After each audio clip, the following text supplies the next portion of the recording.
Good evening, students. Today I just want to tell you about the fracture management. Okay, so there are main phases of fracture management. Is three phases are there.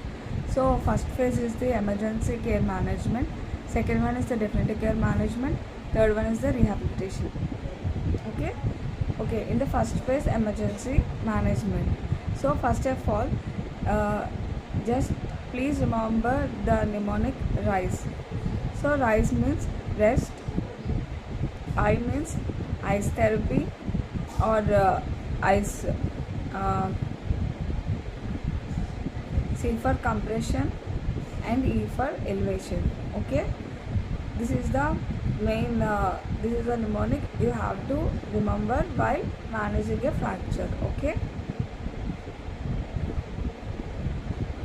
next. Okay, rest in the sense you have to immobilize the patient.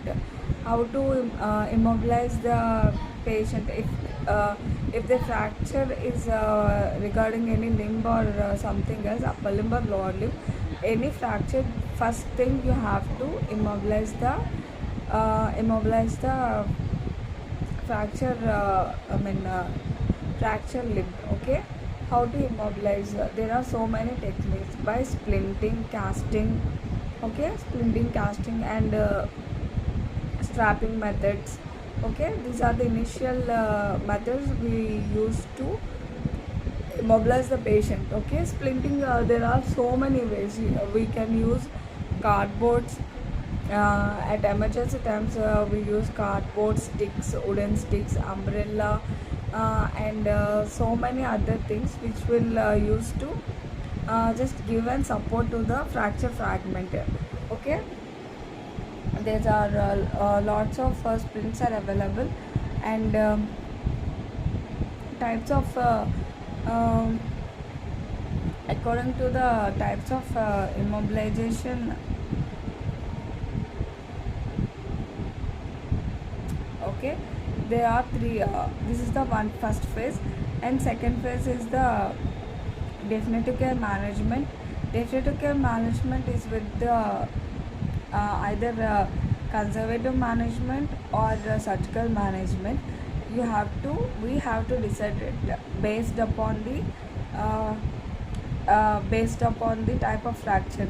We already discussed in the first lesson that it might be a open wound or comminuted wound, compound wound, or if there is a displacement of the fracture fragment is much more displaced, or there is no reason for any closure reduction, or if the closure reduction doesn't maintain.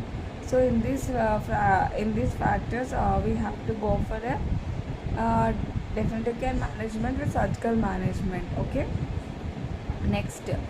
So we have to remember three major principles while managing the fracture. First one is the uh, reduction management, next immobilization, next functional therapy. Okay, okay, reduction we have to give under local anesthesia or sedation or GA, that is general anesthesia. uh, First, closure reduction, there are two types of reduction: closure reduction and open reduction. So closure reduction we have to we can done under anesthesia or sedation, general anesthesia, local anesthesia. Okay, this is the closure reduction.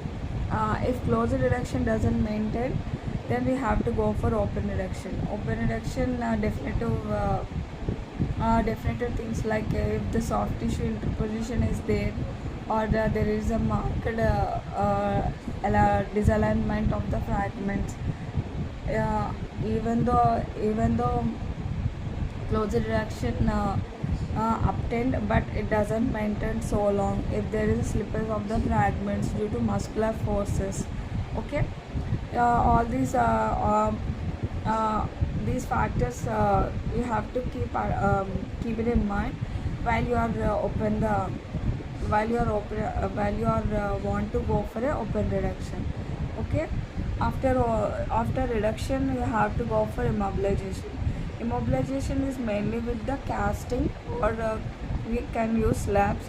When we are going to use slab means when there is a marked swelling of the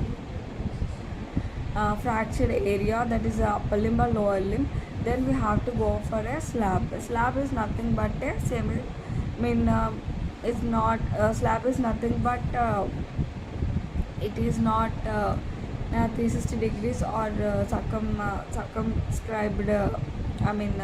This is cast. It's just an splint just gives and support underlying the limb. So first of all, the material of the cast is the plaster of Paris. We call POP cast. POP cast gypsum salt. Uh, so it consists of CaSO4 half H2O. But when it is dipped in the water, it undergoes an exothermic reaction, which is irreversible reaction. It undergoes the change CaSO4 to H2O. Okay, and this is an irreversible change. This is an exothermic reaction. You have to keep it in your mind. Okay, after casting, these are POP casting. It could be a definitive management if the fractured fragments are aligned in the position. Okay, next we have to go for whether it is an surgical management or not. See, definitive surgical management, we have to think about it, because on the it should be depends upon the major criteria, like it should be patient's condition or the patient's profession, or his ability to afford, and also surgeon's skills. It also depends on the surgeon's skills. Okay, so all these things we have to keep it in mind while we are undergoing a surgery. Not only the patient's factor, not only the surgeon's factor, we have to also think about the instruments, equipments are available or not. Yeah, or always check before the surgery is that each and every instrument is available or not before we are going to do surgery. Okay, and every orthopedician should undergo a BLS and ACLS. Not only an orthopedician, every doctor should undergo these trainings, because during emergencies we have to respond quickly according to the patient's situation. So we have to manage the patient. Always remember that we should maintain the we should manage the patient's hypertension, whether is hypertension or not, he is stable or not, his vitals are stable or not, is there any fat embolism symptoms. So people should aware of the fat embolism symptoms, like tachypnea, tachycardia, is there any ecchymosis, or in ecchymosis and conjunctiva, or in the axillary regions or in the chest regions. We have to keep it in